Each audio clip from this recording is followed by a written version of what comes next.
যেদিন আমার কাছে মনে হবে যে আমি গাড়ির ড্রাইভার না প্যাসেঞ্জার, সেদিন আমি ছেড়ে দেবো। বুঝতে পারলেন? আমার কাছে মনে হয় this is the right time যে টি-20 থেকেও আমি মুভ অন করি, এবং অ্যাট দিস মোমেন্ট আমি নিজেকে অন্তত টি-20তে দেখছি না। আর সাউথ আফ্রিকা যেহেতু টেস্ট সিরিজ, আমার ইচ্ছা আছে যে লাস্ট সিরিজ হয়। তো বেসিক্যালি আপনারা বলতে পারেন যে মোটামুটি 2টা ফরম্যাটে আমি আমার শেষটা অন্তত দেখছি। আমি যে বর্ষার বাতাসে মুকুলিত বসন্ত, আমি ক্রিকেটের পংক্তিমালায় নতুন এক মাত্রা। আমার নাম সাকিব আল হাসান।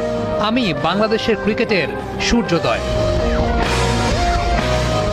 বাংলাদেশের ক্রিকেট যদি একটা কাব্যগ্রন্থ হয়, তাহলে এর সনেট বা চতুর্দশপদী সাকিব আল হাসান। কবি যা রচনা করেন তাই কবিতা, সাকিব যা দিয়েছেন তাই বাংলাদেশের ক্রিকেট। ক্রিকেটে লাল সবুজের ব্র্যান্ডিং এর বিশ্বায়নের শুরুটা তার মাধ্যমেই। নিজে সমীহ আদায় করেছেন, বিশ্ববাসীকে বাধ্য করেছেন বাংলাদেশকে সমীহ করতে। বিদেশ বিভয়ে ঘুরতে যাওয়া পর্যটক যখন নিজের দেশের পরিচয় দেয়, ওপাশ থেকে লাল সবুজের এই দেশটার বিজ্ঞাপনে তাকেও শুনতে হয় সাকিব আল হাসানের কথা। বংশের তোয়াক্কা না করে খান বা চৌধুরী বংশের কেউ কেউ নিজের সদ্য ভূমিষ্ঠ শিশুর নাম রাখেন সাকিব আল হাসান। তুমি আমাকে একটা সাকিব এনে দাও, বিনিময়ে আমি তোমাকে একটা গোটা ক্রিকেট রাজ্য দেব। অস্ট্রেলিয়া বলে আমাদের একটা স্মিথ আর একটা স্টার্ক আছে, বাংলাদেশ বলে আমাদের একটা সাকিব আছে। উন্নাসিক ইংল্যান্ড আক্রমণ সাজায় ভাড়া করা স্টোকস আর আর্চার দিয়ে। বাংলার সমর কৌশলে রক্ষণ আর আগ্রাসনের প্রতীক ঘরের ছেলে সাকিব। গোটা বাংলা থেকে যা বেরিয়েছে একটাই ভুল, গোটা বিশ্ব থেকে সাকিব ওই একটাই বেরিয়েছে। সাকিব যে একের ভেতর অনেক, সাকিব যে ক্রিকেট রাজ্যের এক বিদ্রোহী রাজপুত্র। 22 গজের ওই রাজ্যে সাকিবের সামনে দাঁড়ানোর যোগ্যতা রাখে কজনা। কজনা সাহস পায় সাকিবের ওই রক্তচক্ষুকে চ্যালেঞ্জ দিতে। বনবাসে যাওয়ার আগে কে পেরেছে সাকিবের রাজ্যে হানা দিতে?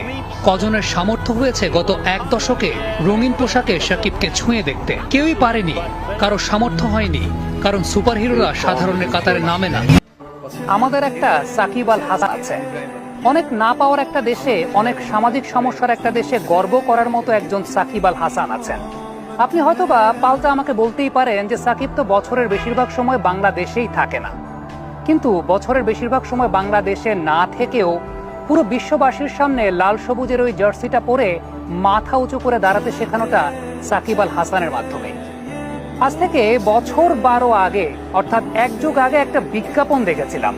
সেই বিজ্ঞাপনের বিষয়বস্তু ছিল বাংলাদেশের জান, বাংলাদেশের প্রাণ সাকিব আল হাসান।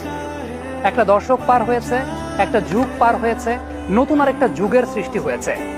কিন্তু এখনো বুকে হাত দিয়ে আপনি কি বলতে পারবেন বাংলাদেশের জান, বাংলাদেশের প্রাণ এই জায়গাটায় সাকিবের পাশে কিংবা সাকিবের কাছাকাছি আপনি আর কাউকে বসাতে পারবেন? আমার কাছে তো মনে হয় না। সাকিব আল হাসান বাংলাদেশের ক্রিকেটের এমন একজন নক্ষত্র।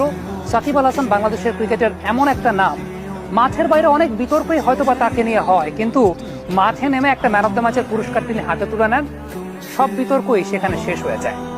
আজ থেকে বহু বছর পরে কিচ্ছু নায়ের এই পোড়া দেশে ওই ছোট্ট ছেলেটাও ছাতি ফুলিয়ে বলবে আমাদেরও একজন মহাকাব্যের মহানায়ক ছিল। প্রশ্ন, প্রত্যাশা, বিতর্ক, ভালোবাসা, যে সব সামলাতো সব্যসাচী হয়ে। যে পারে সে নাকি সবই পারে, এমনই তো বলেন যার অলরাউন্ডার। সবকিছুর জন্য ধন্যবাদ লেজেন্ড।